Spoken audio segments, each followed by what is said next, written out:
عزیزان قدر، جس دور کے اندر آج ہم جی رہے ہیں، فتنوں کے اعتبار سے یہ اتنا شدید دور ہے کہ آج سے پہلے، اس صدی سے پہلے اتنے فتنے وجود میں نہیں آئے تھے۔ رسول اللہ صلی اللہ علیہ وسلم کی بات کی مصداق یہ زمانہ بنتا ہے ابھی کا کہ آپ نے فرمایا کہ بارش کے قطروں کے مانند میں تمہارے گھروں میں فتنے کو دیکھ رہا ہوں، اور آپ نے یہاں تک فرمایا تھا کہ بندہ صبح مسلم ہوگا اور شام کو کافر ہو جائے گا، اور اگر شام کو مسلم ہوگا تو صبح کافر ہو جائے گا، اور آدمی دنیا کی عوض اپنے دین کو فروخت کر دے گا، اپنے دین کو بیچ دے گا۔ تو یہ وہ عالم ہے، یہ وہ دور ہے کہ جس کے اندر انتہائی شدت کے ساتھ فتنے نمودار ہو چکے ہیں، اور آج اپنے اس عظمت اور عصمت کو بچانا تو بہت دور کی بات ہے، لوگوں کا ایمان بھی محفوظ نہیں ہے۔ اس حوالے سے آج ہم لوگوں کی سطحی ذہنوں کا مطالعہ کرتے ہیں، لوگوں کے حالوں کو دیکھتے ہیں اور لوگوں کے معاملات کو دیکھتے ہیں، تو کہیں پر خودکشیاں ہو رہی ہیں۔ آپ دیکھیں، کثرت کے ساتھ لوگ خودکشی کر رہے ہیں، کثرت کے ساتھ جو ہے وہ سوسائڈ اپنے ہاتھوں سے اموات ہو رہی ہیں۔ کبھی کوئی شخص پنکھے کے اندر پھندا دے کر مرتا ہے، ایک شخص زہر کھا کر مر جاتا ہے، اور ابھی تقریباً 3 مہینے پہلے ملیر کے اندر ایک آدمی نے اپنی 2 بیٹیوں کو اپنے ہاتھوں سے ذبح کر دیا، اپنی بیوی کو بھی ذبح کر دیا، اور خود بھی لٹک کر مرنے کی کوشش کی، لیکن اس کی زندگی تھی، وہ بچ گیا۔ آج آپ دیکھیں، ہر چیزوں کے اندر ظاہری ملاپ دیکھ لیں، معاملات دیکھ لیں، محبتیں دیکھ لیں، اخلاص دیکھ لیں، تواضع دیکھ لیں، آپ کو تقریباً ہر چیزوں کے اندر جو ہے وہ بناوٹ نظر آئے گی۔ اخلاص کا وہ عمل کہ جس کے بارے میں اللہ تعالیٰ نے فرمایا تھا وَمَا أُمِرُوا إِلَّا لِيَعْبُدُوا اللَّهَ مُخْلِصِينَ لَهُ الدِّينَ، کہ اخلاص کا عمل نہ ہی حقوق اللہ کے اندر نظر آتا ہے اور نہ ہی حقوق العباد میں نظر آتا ہے، الا ماشاء اللہ، کہ جس پر اللہ کا کوئی خاص فضل ہو۔ امراض 2 قسم کے ہوتے ہیں، ایک انسان کی جسمانی بیماریاں جو کہ مختلف موسم اور مختلف وجوہات سے انسان کی جسمانی بیماریاں پیدا ہوتی ہیں، کوئی بخار کا مریض ہے، تو کوئی دل کا مریض ہے، تو کوئی کینسر کا مریض ہے، تو کسی کو کیا بیماری، کسی کو کیا بیماری، اور دوسرے قسم کے وہ امراض ہیں کہ جس کو ہم کہتے ہیں نفسیاتی بیماری، احساس کمتری، سامنے والے سے اپنے آپ کو گلٹی محسوس کرنا، احساس کمتری کا شکار ہونا، احساس کمتری، غربت، بیماریاں، مصیبتیں، ان تمام چیزوں کی وجہ سے انسان کے اندر جب احساس کمتری پیدا ہوتی ہے تو اگر وہ شخص خودکشی نہیں بھی کرتا تو احساس کمتری کی وجہ سے، غربت کی وجہ سے اللہ تعالیٰ کے وجود کا انکار کر دیتا ہے۔ یہ دونوں مسئلے بڑی گہرائی کے مطالعے کے بعد میں آپ کے سامنے یہ رکھتا ہوں، اگرچہ میرا موضوع یہی ہے کہ نبی کریم صلی اللہ علیہ وسلم بطور معالج نفسیات، نبی صلی اللہ علیہ وسلم نے نفسیات کے بارے میں باقاعدہ امت کا علاج کیا ہے، لیکن جو یہ باتیں میں آپ کو بتانا جا رہا ہوں، ہمارے ممبروں پر اس مسئلے پر بات نہیں ہوتی، ایمانیت پر بات ہوگی۔ رمضان آ رہے ہیں، تقریباً ہر خطیب اس مسئلے پر بات کرے گا کہ بھئی روزے کے احکامات کیا ہیں، روزے کے فائدے کیا ہیں، روزے کے مسائل کیا ہیں، اس کا فرع کیا ہے، اور اس کا تعلق تقوی کے کیا ساتھ ہے۔ اب یہ موسم چلا ہوا ہے، رمضان ختم ہوگا، حج کا موسم آئے گا، آپ خطیبوں سے یہ سنیں گے، ہمارے واعظین سے یہ سنیں گے کہ جی اب حج کا موسم ہے، ابراہیم علیہ السلام کی سیرت کے اوپر بات ہوگی، ابراہیم علیہ السلام کی سیرت سے نکلنے والے جو احکامات ہیں یا ادھر سے نکلنے والے جو تاثرات ہیں اس پر بات ہوگی، زیادہ سے زیادہ قربانی کے مسائل پر بات ہوگی۔ وہ موسم چلا گیا تو پھر آپ کا محرم آ گیا، وہی ٹریڈیشنل انداز میں محرم پر پھر کربلا پر باتیں ہوں گی، بھئی کربلا پہ کون حق پر تھا کون حق پر نہیں تھا۔ کربلا آپ کا گیا، پھر ایک اور کوئی چیز نہیں آ جائے گی، ربیع الاول کا مہینہ آتا ہے، نبی اسلام کی پیدائش پر بات ہو رہی ہے۔ یعنی 40 سال ہو گئے ان مسئلے کے اوپر بات کرتے کرتے، لیکن آج تک ہماری قلبی بیماریوں کا علاج متعین نہیں کیا گیا۔ قلبی بیماریاں، نفسیاتی بیماریاں، جس کو انفیریٹی کمپلیکس کہا جاتا ہے، احساس کمتری کا شکار، انزائٹی کا مسئلہ، ڈپریشن، انزائٹی۔ آپ ابھی مثال کے طور پر، مجھے نہیں پتا اوپر خواتین ابھی کتنی ہوں گی، اگر آپ یہاں مرد حضرات 50 کی تعداد میں بیٹھے ہوئے ہیں تو یقین جانیں احساس کمتری اور پریشانی مشکل سے ایک آدھا ہی کوئی بچا ہوا ہوگا، ورنہ ہر کوئی ان پریشانیوں اور مصیبتوں کے اندر گھرا ہوا ہے۔ میں آپ کو تجربے کی بات بتا رہا ہوں کیونکہ میری فیلڈ تحقیق اور ایجوکیشن ہے۔ میں آپ کو یہ تجربے کی بات بتا رہا ہوں کہ آج کے دور میں جو اللہ تعالیٰ کے وجود کے جو انکاری ہیں وہ ایسے ہی منکر نہیں بن جاتے۔ سب سے پہلے ان کے گھروں کے اندر فاقے ہوتے ہیں، کھانا نہیں ملتا، ان کی ضروریات جو بنیادی جو نیڈس ہیں انسان کی، وہ ضروریات کے خرچے پورے نہیں ہوتے۔ وہ کرتے کرتے کرتے کرتے کرتے کرتے پھر وہ اللہ تعالیٰ کی ذات کے لیے بدگمان ہوتا ہے۔ 2 سال پہلے جامع مسجد بیت الحمد میں ایک شخص کو زبردستی میرے پاس وہاں پر اعتکاف میں بٹھایا گیا۔ ہم میں سے ہی آپ کے 5A2 کا جو علاقہ ہے نارتھ کراچی کا، وہاں کا رہائش، اور آپ دیکھیں گے تو آپ کو لگے گا پکا مسلمان ہے، لیکن وہ شخص میرے پاس آیا اور مجھے کہتا ہے کہ میں اللہ تعالیٰ کو نہیں مانتا۔ کیا کہتا ہے؟ میں اللہ تعالیٰ کی ذات کو نہیں مانتا، مجھے نہیں پتا کہ اللہ تعالیٰ کون ہے، اور نہ ہی میں اللہ تعالیٰ کو جاننا چاہتا ہوں۔ میرے ساتھ جو سب سے بڑا مسئلہ ہے نا وہ ہے میرا پیٹ۔ کیا کہتا ہے؟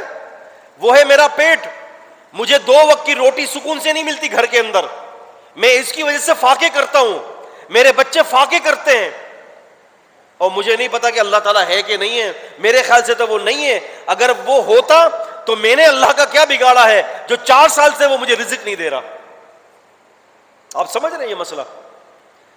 اس مسئلے کو لے کر ہمارے یہاں خودکشیاں عام ہیں، خودکشی کر لیتے ہیں، اپنے ہاتھوں سے اپنے بچوں کے گلے کو گھونٹ دیتے ہیں، اپنے ہاتھوں سے اپنے بچوں کو مار دیتے ہیں۔ عورتوں کے مسائل الگ، احساس کمتری کے، اگر کوئی عورت دکھنے میں خوبصورت نہیں ہے اور بالکل جو ہے وہ صورت اس کی بدصورت ہے، وہ اپنے اندر آرٹیفیشل خوبصورتی کو پیدا کرتی ہے اور احساس کمتری کا شکار ہے۔ ایک آدمی سائیکل پر آ رہا ہے اور ایک آدمی جو ہے وہ فارچونر کے اندر آ رہا ہے، بڑی گاڑی میں آ رہا ہے، وہ اس کو دیکھ کر احساس کمتری کا شکار ہوتا ہے۔ ایک آدمی خوبصورت ہے اور ایک آدمی بدصورت ہے، وہ بدصورت اس خوبصورت کو دیکھ کے احساس کمتری کا شکار ہے۔ آپ کی جیب بھری ہوئی ہے، سامنے والی کی جیب خالی ہے، آپ بریانی کھا رہے ہیں، اس کے پاس چٹنی روٹی کھانے کے پیسے نہیں ہے، وہ احساس کمتری کا شکار، وہ اندر سے گھٹ رہا ہے۔ آپ دیکھیں بڑے بڑے بنگلوز، بڑے بڑے بنگلے، آپ دیکھیں وہاں سے لوگ جو جاتے ہیں، جو ہماری بالکل جو 3rd کلاس کی جو کیٹیگری ہے، جو جھگیوں میں یا چھوٹے چھوٹے مکانات کے اندر رہتے ہیں، جب وہ بڑے بڑے مکانوں کے ساتھ گزرتے ہیں، کبھی واچ کیا آپ نے ان کو، کبھی دیکھا ہے؟ وہ اس طرح سے بنگلوں کو دیکھتے ہوئے جاتے ہیں اور حسرت کر کے دیکھتے ہیں کہ ہائے کاش کہ میرے پاس بھی یہ ہوتا۔ آپ سمجھ رہے ہیں یہ کیا ہے؟ یہ تمام چیزیں احساس کمتری کے وجود کو پیدا کر رہی ہیں۔ اللہ کے رسول صلی اللہ علیہ وسلم نے ان تمام چیزوں کے حوالے سے سبحان اللہ امت کو ایک بہترین علاج عطا کر دیا ہے۔ آپ دیکھیں گھروں کے اندر ساس اور بہو کے جھگڑے، ساس اپنے بیٹے کے لیے بہت اچھی. جیسے ہی بیٹے نے شادی کی اور بہو آ گئی, اور جیسے ہی بیٹے کا رجحان اپنی بیوی کی طرف ہو گیا, بس اب ساس یہ بھول جائے گی کہ کبھی میں بھی بہو تھی. اس کی پھر تیور اور اس کا رویہ کچھ الگ. وہ جو لڑکی شادی ہو کر آتی ہے اپنے ماں کے ساتھ اور اپنے باپ کے ساتھ, اس کا رویہ کچھ اور ہے, لیکن جیسے ہی اپنے خاوند کے گھر جاتی ہے وہاں پر اس کا رویہ کچھ اور ہو جاتا ہے نا. یہ اس کی طرف سے ظلم الگ, ساس کی طرف سے ظلم الگ, بہو کی طرف سے ظلم الگ. اور اگر خاوند کی بہنیں ہیں, نندیں ہیں, اور اگر وہ کوئی طلاق یافتہ ہے یا وہ نند اگر بیوہ ہے تو پھر اس کے رویے کچھ الگ ہے. اپنی بھابھی کو دیکھتے ہوئے اگر اس کی بھابھی گھر میں خوش ہے تو وہ اپنے قلب کے اندر کڑتی رہے گی اور سارا اپنا غصے کا جو میٹیریل ہے وہ بھابھی پر نکالے گی. ہے نا یہ امراض ہمارے گھروں کے. آج آپ دیکھ لیں, ہر گھر کے دروازے کو کھٹکھٹائیں. میں بالکل نارمل باتیں کر رہا ہوں آپ سے. آپ گراؤنڈ ریئلٹیز کی جو اگر بات کریں گے, زمینی حقائق جو ہمارے ہر گھر کے اندر ہیں, میں اس کے حوالے سے بات کر رہا ہوں. میں کوئی علمی مباحثات نہیں کر رہا آپ کے ساتھ, سرسری طور پر آپ کو بتا رہا ہوں ہمارے معاشرے میں, ہمارے گھروں کے اندر نفسیاتی کیا کیا بیماریاں پائی جاتی ہیں, اور پھر میں اس کا علاج چند چیزوں کا میں آپ کے سامنے رسول اللہ صلی اللہ علیہ وسلم کی حدیث کے حوالے سے میں آپ کو بتاؤں گا. یہ ہمارے گھروں کے مسائل ہیں. اگر 10 گھر ہیں نا اس گلی کے اندر, 10 گھر کے اندر اگر آپ شمار کریں گے تو مشکل سے ایک گھر کے اندر سکون ہوگا, ورنہ 9 گھروں کے اندر یہی مسائل ہیں. لڑائی جھگڑے, مصیبتیں, میاں بیوی کی آپس میں نہیں بنتی, بیوی خاوند پر شک کرتی ہے, خاوند بیوی پر شک کرتا ہے. یہ شک کی بیماری, اولاد کی پرورش صحیح نہیں ہو رہی, اولاد کی عجیب نفسیات, خاوند کی عجیب نفسیات, بیوی کی عجیب نفسیات. اب کیسے اس کا علاج کیا جائے؟ کیا ہم ان کو ڈاکٹرز کے پاس لے جائیں, سائیکٹرسٹ کو دکھائیں؟ نہیں, مسئلہ یہ نہیں ہے. مسئلہ یہاں پر ٹیبلٹ کی ضرورت نہیں ہے ہمیں. مسئلہ ہمیں یہ ہے کہ ہمیں ان مسائل کے اندر کوئی اللہ کی وحی کے ذریعے ہمیں ہمارے امراض کا علاج بتا دے. ہم کیا کریں؟ دیکھیں, اللہ کے رسول صلی اللہ علیہ وسلم غریبی اور امیری کے حوالے سے, ایک آدمی غریب ہے, ٹھیک ہے, غریب ہے, اس کے پاس اپنا گھر نہیں ہے, بیچارہ کرائے پر رہتا ہے, 50 سال ہو گئے کرائے پر, اپنا گھر نہیں بنا سکا. ایک آدمی اسی کی بغل کے اندر ہے, سامنے دیکھتا ہے تو کروڑ پتی آدمی, گراؤنڈ پلس 3 گراؤنڈ پلس 2 بڑے بڑے مکانات بنا کے رکھے ہوئے, اور یہ بیچارہ افطاری کرنے کے لیے پیسہ نہیں ہے. سبحان اللہ. رسول اللہ صلی اللہ علیہ وسلم نے ایسے لوگوں کو دیکھا, آپ نے ان کے لیے ایک نفسیاتی علاج کو متعین کیا. ہم لوگ نا اصل میں حدیث کو جب مطالعہ کرتے ہیں نا, قرآن و حدیث کا, ہم دراصل قرآن و حدیث کو استعمال کرتے ہیں سامنے والے مسلک کو نیچا دکھانے کے لیے, کہ سامنے والا مسلک کے دلائل کو چکنا چور کر دو, بس یہ ہے. کیا سمجھے؟ ہاں بھائی, کس کے پیچھے کس کی نماز ہونے کی ہے بھائی, وہ 12 مسائل, سورہ فاتحہ خلف الامام, رفع الدین, عند الرکوع و بعدہ, بس یہی 12 مسائل ہیں, اور ہم اسی 12 مسائل کے اندر گھوم رہے ہیں. حلفیہ طور پر کہتا ہوں, حلفیہ, اور یہاں پر نہیں, عالمی انٹرنیشنل فورم پر میں نے یہ چیلنج کیا ہے کہ دنیا کا کوئی بھی ایسا مسئلہ نہیں ہے, میری بات لکھ لیجئے گا, دنیا کا کوئی بھی ایسا مسئلہ نہیں ہے جو حل ہونے کے لائق ہی نہیں ہے, لیکن شریعت کے پاس اس کا حل موجود ہے. آپ دیکھیں, کروڑوں قسم کے لوگ غریب ہیں. ہمارے وطن عزیز کے اندر اس وقت 100 میں سے تقریباً اپروکسیمیٹلی 65 سے 70% طبقہ جو ہے وہ غریب ہے. پہلے متوسط طبقہ تھا یہ, لیکن اب چونکہ مہنگارت کی وجہ سے سیاست کی بھیڑ چڑھا دیا گیا ہے, اور وطن عزیز پاکستان کے اندر اب متوسط طبقہ نہیں رہا, تقریباً وہ طبقہ غریب ہو چکا ہے. اللہ کے نبی صلی اللہ علیہ وسلم نے ایک بہترین فارمولہ نفسیات کے حوالے سے بتایا. غریب ہو, ٹھیلا لگاتے ہو, پیاز بیچتے ہو, موچی ہو, مزدوری کر رہے ہو, کسی کے ہاں چوکیداری کر رہے ہو, جوتے پالش کرتے ہو, نہیں کوئی بات نہیں. اچھا آپ کیا کریں اس چیز کو جو دل کے اندر ایک عجیب سی تکلیف ہے کہ سامنے والے کو دیکھ کے عجیب سے ایک احساس کمتری پیدا ہو رہا ہے, کیا کرنا چاہیے؟ اللہ کے نبی صلی اللہ علیہ وسلم فرماتے ہیں انظروا الی من هو اسفل منکم.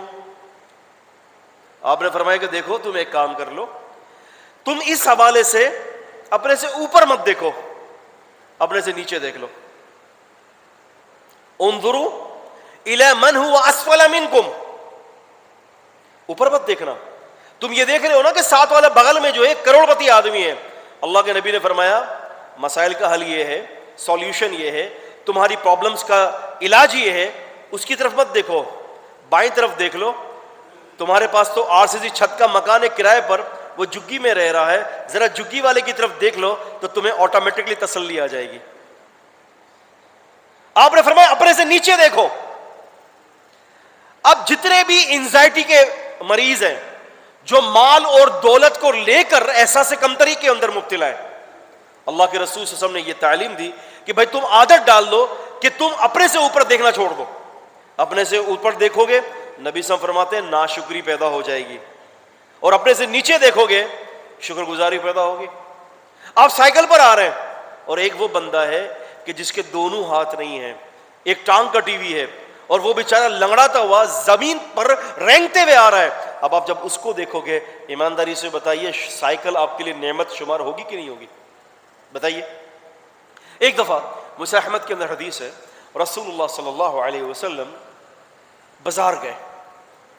اچھا آپ نے دیکھا کہ وہاں پر ایک بالکل کالے رنگ کے ایک صحابی, غلام, حسب بھی نہیں نسب بھی نہیں, خوبصورتی تو تھی نہیں, ظاہری کالا رنگ جس کو کہتے ہیں نا حبشی, بڑے بڑے ہونٹ, کالا. اچھا وہ ٹھیلے پہ کوئی چیز بیچ رہے تھے. نبی کریم صلی اللہ علیہ وسلم پیچھے سے آئے اور آپ نے ان کی آنکھوں پر اپنے دستے مبارک سے ان کی آنکھیں بند کر دی, اور آپ نے پوچھا بتاؤ کون ہوں میں؟ اب لازمی سی بات ہے کہ ہتھیلی مبارک پر اللہ نے قدرتی خوشبو پیدا فرما دی تھی. ہتھیلی مبارک دیباج اور ریشم سے زیادہ نرم تھی. جب ناک پر ان کے نبی پاک صلی اللہ علیہ وسلم کی ہتھیلی مبارک لگی ہوگی, پہچان گئے اتنا عظیم ہاتھ اور اتنا معطر ہاتھ اور اتنا ریشم سے زیادہ نرم اور ملائم ہاتھ نبی پاک صلی اللہ علیہ وسلم سے زیادہ کسی کا نہیں ہو سکتا. کہنے لگے آپ اللہ کے رسول صلی اللہ علیہ وسلم نے, آپ نے فرمایا کہ لوگوں میں اس غلام کو بیچ رہا ہوں, کوئی لے گا مجھ سے؟ اب ان کے اندر ایک احساس کمتری تھی. پتہ ہے کیا بولا انہوں نے؟ اللہ کے قسم رہنے دیں, مجھے کوئی بھی نہیں لے گا. کیا فرمایا؟ رہنے دیں اللہ کے نبی صلی اللہ علیہ وسلم, مجھے کوئی بھی نہیں خریدے گا, نہ میرے پاس حسب, نہ نسب, نہ مالدار ہوں میں, غلام آدمی ہوں, نہ خوبصورتی ہے, مجھے کون لے گا اللہ کے نبی صلی اللہ علیہ وسلم. اب دیکھیں جب نبی صلی اللہ علیہ وسلم نے دیکھا اس بندے کے اندر احساس کمتری ہے, یہ کسی کمپلیکس کا شکار ہے, اللہ کے نبی صلی اللہ علیہ وسلم نے فرمایا کہ بھائی بات یہ ہے کہ تمہاری حیثیت اللہ کے نزدیک بہت بڑی ہے. آپ سمجھ رہے ہیں؟ تمہاری حیثیت اللہ کے نزدیک بڑی ہے. ان صحابی کو تسلی یہ دے دی کہ مال کے زیادہ ہونے سے اور حسب اور نسب کے زیادہ ہونے سے کوئی شخص اللہ کا مقرب نہیں بن سکتا. اللہ کا مقرب اگر کوئی بندہ بنے گا تو وہ اس کے تقوی کی وجہ سے. نبی کریم صلی اللہ علیہ وسلم نے فوراً ان کا علاج کر دیا. اللہ کے رسول صلی اللہ علیہ وسلم نے فوراً ان کا علاج کیا. اس قسم کے غلام لوگ رسول اللہ صلی اللہ علیہ وسلم کے پاس آتے, آپ ان کے احساس کمتری کا ان کا علاج کرتے. رزق کا جہاں تک مسئلہ رہا, بھائی رزق نہیں ہے, بھائی رزق نہیں ہے, بھائی یہ مسائل ہیں. بندہ جو ہے وہ فقر و فاقہ کی وجہ سے سولی پہ چڑھ جاتا ہے, فقر و فاقہ کی وجہ سے پھانسی دے دیتا ہے اپنے آپ کو. اور تقریباً آپ کو معلوم ہے کہ اس وقت سب سے اچھا طبقہ جو ہمارے معاشرے میں کہلایا جاتا ہے وہ ڈاکٹرز کا ہے نا, ڈاکٹرز کا. اب چونکہ ڈاکٹرز کے پاس شریعت کا علم نہیں ہوتا, آپ کو عجیب سی خبر دیتا ہوں کہ اس وقت دنیا کے اندر 27% کم و بیش 27% جو ریشو ہے خودکشی کا, وہ میڈیکل ڈاکٹرز کے اندر بھی پایا جاتا ہے. عجیب بات نہیں ہے؟ اور آپ یہ دیکھیں نا، بڑے بڑے جو ایکٹرز جو ہیں اس وقت، آپ چاہے ہالی ووڈ لے لیں، بالی ووڈ لے لیں، لالی ووڈ لے لیں، جتنے بھی ایکٹرز ہیں اس وقت، جو بھی بڑے بڑے جو ہے نا انڈسٹریز ہیں، آپ کو پتا ہے اس وقت دنیا کے اندر تقریباً 40% خودکشیاں انڈسٹریز، فنکاروں کی اندر پائی جاتی ہیں. سولی پہ چڑھ گیا، اپنے آپ کو مار ڈالا، اپنی رگ کاٹ دی. بھائی ایسا کیوں؟ ان کے پاس تو اچھا خاصا مال ہے، غنی مال ہے، ان کے پاس مال موجود ہے، شہرت ہے، نام ہے، ہٹو بچوں کی صدائیں لگتی ہیں. وجہ کیا ہے؟ وجہ یہ ہے انسان کے اندر جو روح ہے نا، اس کو روح کی غذا چاہیے، اور ان کے پاس اس کی غذا نہیں ہے. اس وجہ سے بے چینی کی اندر آ کر وہ خودکشیاں کرتے ہیں. دیکھیں اللہ تعالیٰ نے انسان کا جسم پیدا کیا مٹی سے، ٹھیک ہے؟ انا خلقناکم من تراب ثم من نطفہ ثم من علقہ ثم من مضغہ. سورہ حج 22ویں سورت کی آیت نمبر 5. ہم نے تمہیں ایک قطرے سے پیدا کیا، سب سے پہلے مٹی سے، پھر قطرے سے، پھر اس کے بعد ہم نے اس قطرے کو گوشت کا لوتھڑا بنایا. انسان کی جو باڈی ہے اللہ تعالیٰ نے اس کو مٹی سے پیدا کیا ہے، اور اللہ تعالیٰ نے اس مٹی کی باڈی کا جو غذا ہے وہ بھی اسی مٹی کی پیدائش سے رکھا ہے. آپ سبزیاں کھاتے ہیں، آپ ترکاریاں کھاتے ہیں، آپ فروٹس کھاتے ہیں، آپ دالیں کھاتے ہیں، اسی مٹی سے پیداوار ہے اس کی. دوسری چیز جو ہے انسان کے اندر اس کی روح جو ہے اللہ نے ڈالی ہے. یسألونک عن الروح قل روح من امر ربی. آپ سسم سے روح کے بارے میں سوال کرتے ہیں، کہہ دیجئے یہ میرے رب کا حکم ہے. یہ رب کا حکم آسمان سے نازل ہوا ہے. اب روح کی غذا اس مٹی کی خوراک میں نہیں رکھی، روح کی غذا اللہ تعالیٰ نے اس چیز میں رکھی ہے جو آسمان سے جو چیز نازل ہوئی ہے، اور وہ ہے اللہ تعالیٰ کا ذکر. وہ کیا ہے؟ وہ اللہ تعالیٰ کا ذکر ہے. اب دونوں مختلف چیزیں ہیں. آپ یہ چاہ رہے ہو کہ روح کی غذا بھی مجھے مٹی کی غذا سے ملے تو ممکن نہیں ہے.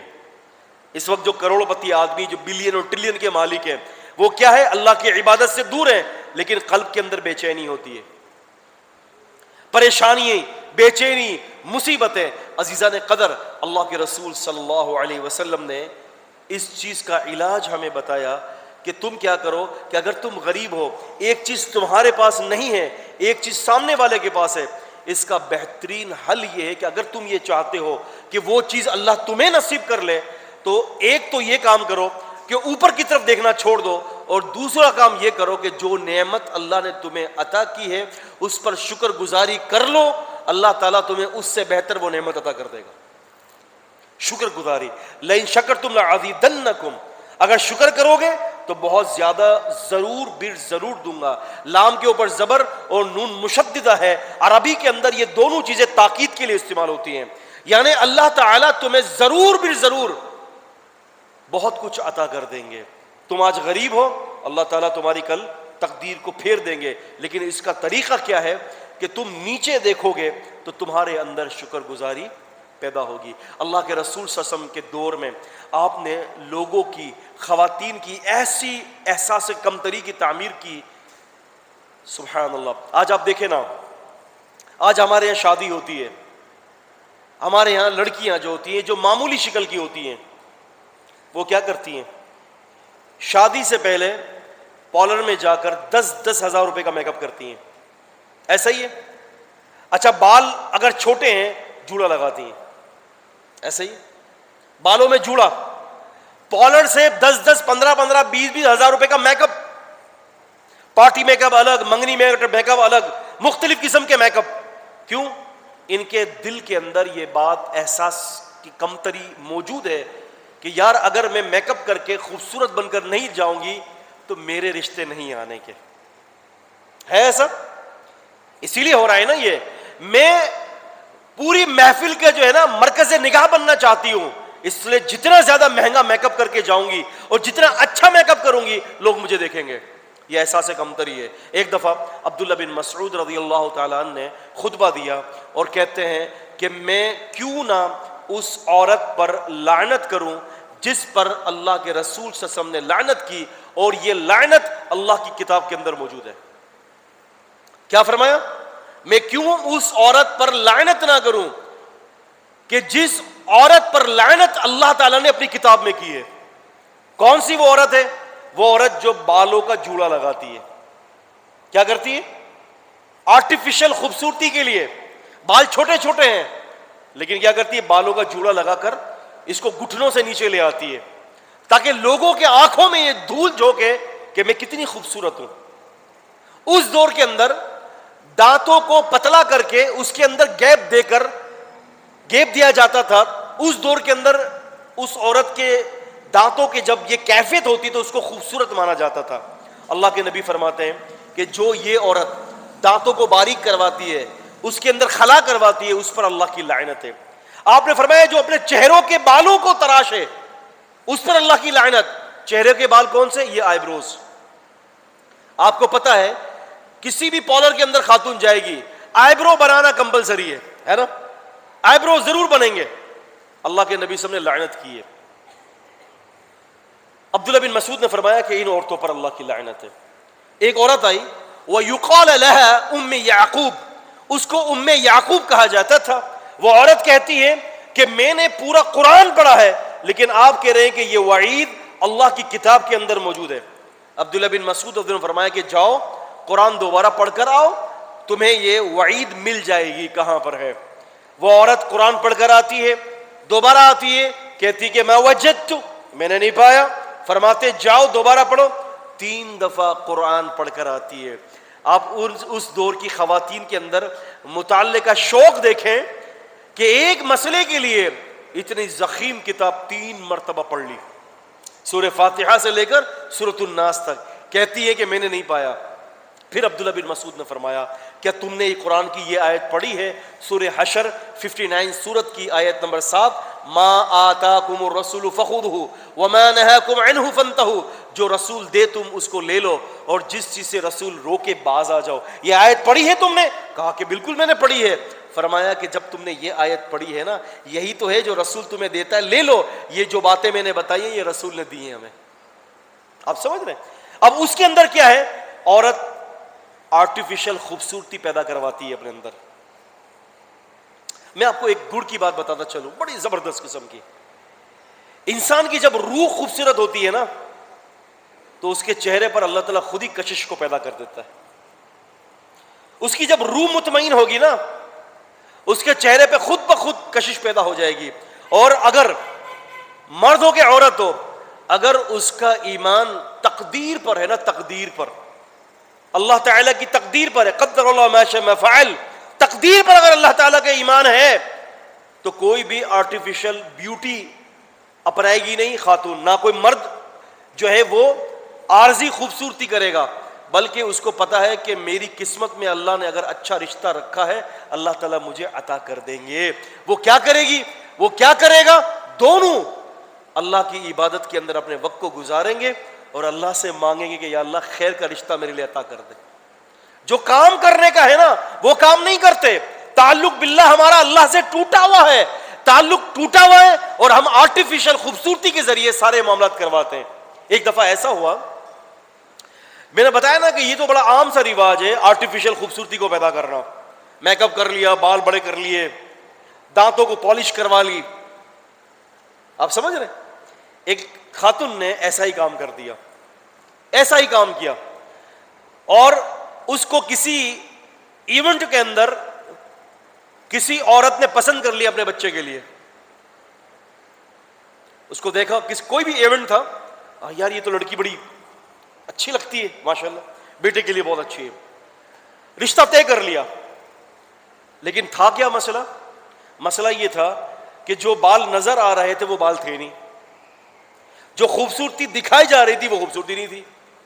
ہوا کیا کہ دھوکے سے رشتہ تو پکا ہو گیا, لیکن جب بعد میں یہ مسئلہ کھلا کہ جیسی دکھتی تھی ویسی تو ہے نہیں, پل بھر کے اندر رشتہ بھی ٹوٹ گیا.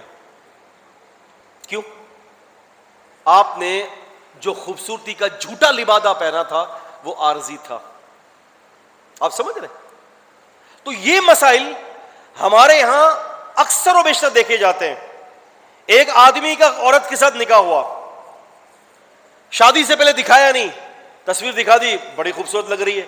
شادی ہو گئی تو جو ہمارے یہاں مثال ہے نا, کھودا پہاڑ تو نکلا چوہا, یہ حساب کتاب, دھوکہ دیا گیا. آپ یقین مانیں 4 سے 6 مہینے کے بعد اس عورت کو طلاق ہو گئی. جھوٹ. تو عزیزان قدر، آئیں حل کی طرف، سولوشن کی طرف آئیں. ان مسائل کا حل ہے. ان مسائل کا حل کیا ہے؟ پہلی بات، آپ آرٹیفیشل خوبصورتی کو پیدا نہ کریں. آپ لوگوں کے سامنے جھوٹا رویہ نہ اپنے اندر لائیں. آپ جیسے ایکچوئل ہے نا ایسے لوگوں کے سامنے رہیں، اور آپ اللہ کے اوپر توکل کیجئے، اللہ پر یقین کیجئے. ہمارے یہاں دیکھیں ایگزام کے دن آ جاتے ہیں نا، تو اسٹوڈنٹس آ کر کہتے ہیں شیخ صاحب دعا کیجئے گا پاس ہو جاؤں، شیخ صاحب دعا کیجئے گا پاس ہو جاؤں. اب وہ اس کے اندر اتنا لگ جاتے ہیں کہ ان کی عبادتیں چھوٹ جاتی ہیں. مسجد میں آ رہے ہیں، ماں باپ نے منع کر دیا بیٹا اب نماز گھر میں پڑھو گے، ٹوٹلی کانسنٹریٹ جو ہے تمہاری پیپر پر ہوگی. اب کتنے بڑا ہمارے لیے یہ المیہ ہے کہ اس کا کامیاب ہونا، اس کا سکسیسفل ہونا اس کی محنت کے اوپر انحصار نہیں ہے. پہلا انحصار اللہ تعالیٰ سے تعلق جوڑنے میں. اللہ تعالیٰ سے تعلق کٹوا دیا اور اب کہتے ہیں کہ محنت کرو تم پاس ہو جاؤ گے. اللہ جانتے ہیں کہ دنیا اور آخرت کی کامیابی اللہ تعالیٰ سے تعلق جوڑنے میں اللہ نے رکھی ہے. یہ سارے معاملات ہیں، یہ ساری بیماریاں ہیں. ایک عورت نبی علیہ السلام کے پاس آئی، کہتی ہے اللہ کے نبی صلی اللہ علیہ وسلم میں مرگی کی بیمار ہوں، مرگی کا مرض ہے مجھے، اور یہ مرض اتنا شدید ہے کہ جب اس مرض کے مجھے فٹس کے جب جھٹکے پڑتے ہیں تو میری شرمگاہ کھل جاتی ہے. اے اللہ کے نبی صلی اللہ علیہ وسلم اب اللہ تعالیٰ سے دعا کیجیے اللہ تعالیٰ اس مرض سے مجھے نجات دے دے. اس مرض سے کیا دے؟ مجھے نجات دے دے اللہ تعالیٰ. آپ نے فرمایا کہ ٹھیک ہے بی بی، اگر تم یہ کہتی ہو تو ٹھیک ہے میں تمہارے لیے دعا کر دیتا ہوں، اللہ تعالیٰ تمہیں شفا دیں گے. لیکن اگر تم نے اس مرض کے اوپر صبر کر لیا، پوائنٹ ٹو بی نوٹڈ ہے یہ، اگر تم نے اس مرض کے اوپر صبر کر لیا میں محمد الرسول صلی اللہ علیہ وسلم تمہیں جنت کی ضمانت دے دیتا ہوں. اب بتا دو دنیا کی تکلیف قبول ہے کہ آخرت کی جنت؟ کہنے لگی اللہ کے نبی صلی اللہ علیہ وسلم کوئی بات نہیں، یہ فٹس اگر مجھے اٹھتے ہیں، مجھے مرگی کی بیماری اٹھتی ہے، بھلے لوگوں کی نظریں کیا ہوں، لوگ مجھے کیا سمجھیں، لیکن اگر آخرت کا سودا میرے لیے یہ بن رہا ہے اور اللہ تعالیٰ کی جنت مجھے عطا کی جا رہی ہے، اللہ کے نبی صلی اللہ علیہ وسلم میں اللہ کی جنت کو قبول کرتی ہوں. بس دعا یہ کر دیں کہ سطر نہ کھلے. اللہ کے نبی نے اس کی دعا کر دی کہ یا اللہ اس کی سطر کی حفاظت فرمانا. اب اندازہ یہاں پر یہ کر لیں کہ ایک عورت نے جنت کے عوض دنیا کی تکلیف کو برداشت کر لیا. اگر معمولی شکل کی عورت، غریب آدمی، فقیر آدمی، محتاج آدمی، اس کا ہاتھ نہیں ہے، کسی کی آنکھیں نہیں ہیں، کسی کے پیر نہیں ہیں، کسی کی زبان نہیں ہے، کوئی سن نہیں سکتا، اگر وہ ان تکلیف کے اوپر برداشت کرتے ہوئے اگر اللہ تعالی سے جنت کا سودا کر لے تو کیا خیال ہے کیسا رہے گا؟ سمجھ رہے ہیں آپ؟ اگر وہ جنت کا سودا کر لے اللہ تعالیٰ سے، لیکن یہ ہوگا کب؟ اتنا ایمان لائیں گے کہاں سے؟ سب سے بڑا مسئلہ تو یہ ہے. ایسا بھائی ایمان کہاں سے لائیں؟ یہاں تو ایک وقت کی روٹی نہیں ملتی تو ایمان کھڑکھڑا جاتا ہے. اب یہ ایک الگ مسئلہ ہے. اب اس کے لیے کیا کرنا ہے؟ اس کے لیے سب سے بہترین عمل جو ہے وہ ہے اللہ سے تعلق کو جوڑنا. اور اللہ تعالی سے تعلق کب جڑتا ہے؟ جب بندہ فرائض کی پابندی کرتا ہے اور رات کو اٹھ کر اللہ تعالیٰ سے دعائیں کرتا ہے. یہ روزہ جو آ رہا ہے نا، روزہ رکھنا، یہ روزہ رکھنا دراصل انسانی نفسیاتی خواہشات کو دبانے کے لیے. انسان کی خواہشات ختم ہوتی ہیں، روزہ رکھا جاتا ہے. پیر اور جمعرات کا روزہ، ایام بیس کے روزے، آپ کی خواہشات کو جو ہے، جو نفسانی خواہشات ہے، اس کے اوپر کنٹرول ہو جاتا ہے. تو عزیزان قدر، بات یہ کہ یہ تمام مرض اور مصیبتیں ہیں، کیا کیا جائے؟ کوئی نابینا ہے، کوئی جسمانی مریض ہے، کوئی کینسر کا مریض ہے. اچھا، پھر دعوت و تبلیغ کے اندر ہمارا رویہ مختلف ہوتا ہے. دعوت کے اندر ایک ان پڑھ آدمی کو کیسے دعوت دینی ہے، اس کی الگ نفسیاتی معاملات ہیں. ایک جاہل آدمی سے کیسے مخاطب کرنا ہے، اس کی الگ نفسیاتی معاملات ہیں. ایک امیر آدمی کی نفسیات کیا ہے، غریب آدمی کی نفسیات کیا ہے، عورت کی نفسیات کیا ہے، ساس اور بہو کے جھگڑوں کی نفسیات کیا ہے. یہ تو بڑے لمبے مسئلے ہیں. اب اس حوالے سے چونکہ وقت میرے پاس مکمل ہو گیا ہے، 1:45 کا ٹائم تھا، اس کے حوالے سے میں نے مستقل طور پر ایک کتاب لکھی ہے، اور یہ کتاب الحمدللہ انٹرنیشنل لیول کی کتاب ہے. نبی کریم صلی اللہ علیہ وسلم بطور معالج نفسیات. الحمدللہ ہندوستان کے اندر بھی یہ کتاب چھپ چکی ہے، اور یہ کتاب تقریباً ہر گھر کی ضرورت ہے. خواتین سے بھی میں یہ کہہ رہا ہوں کہ اگر اس کتاب کی ضرورت ہو آپ کو، ساس اور بہو کے جھگڑے، میاں بیوی کے جھگڑے، نفسیاتی معاملات، رزق کا معاملات، بیماریوں کے مسائل، ان تمام مسائل کے لیے الحمدللہ یہ کتاب اللہ تعالیٰ نے لکھوائی ہے. یہ کتاب باہر اسٹال پر موجود ہے، اور رقم بھی بڑی اس کی سی مختصر سی ہے. آپ کتاب لے کر لازمی جائیں تاکہ آپ کو پتہ چلے کہ نفسیاتی بیماریوں کا علاج کیا ہے. ایک اور کتاب ہے میری، المسند فی نزول المسیح، عیسیٰ علیہ السلام کے نزول کے بارے میں اور فتنوں کے بارے میں. جو ابھی اس وقت قیامت سے پہلے جو فتنے آ رہے ہیں، دجال کے فتنے ہیں، یاجوج ماجوج کا جو فتنہ ہے، اور اس طرح سے جو بڑے بڑے فتنے ہیں، ان بڑے بڑے فتنوں کا اس کتاب کے اندر ذکر کیا گیا ہے. اور اس کے اندر نبی علیہ الصلوۃ والسلام کی احادیث کو اس کے فائدوں کے ساتھ ذکر کیا گیا ہے. اور اس کتاب کی خصوصیت یہ ہے کہ اس کی نظر ثانی الحمدللہ نبی پاک صلی اللہ علیہ وسلم کے روضے کے قریب بیٹھ کر کی گئی ہے. یہ کتاب بھی باہر اسٹال پر موجود ہے، لہٰذا جن حضرات کو چاہیے وہ باہر سے کتاب لے سکتے ہیں، اور اپنے گھر والوں کو پڑھائیے، خود پڑھیں، اپنے گھر والوں کو پڑھائیں، تاکہ ان مصیبتوں سے، نفسیاتی مسائل سے، احساس کمتری سے ہم باہر نکلیں. اللہ تعالیٰ مجھے اور آپ کو قرآن و حدیث کا فہم دے. اقول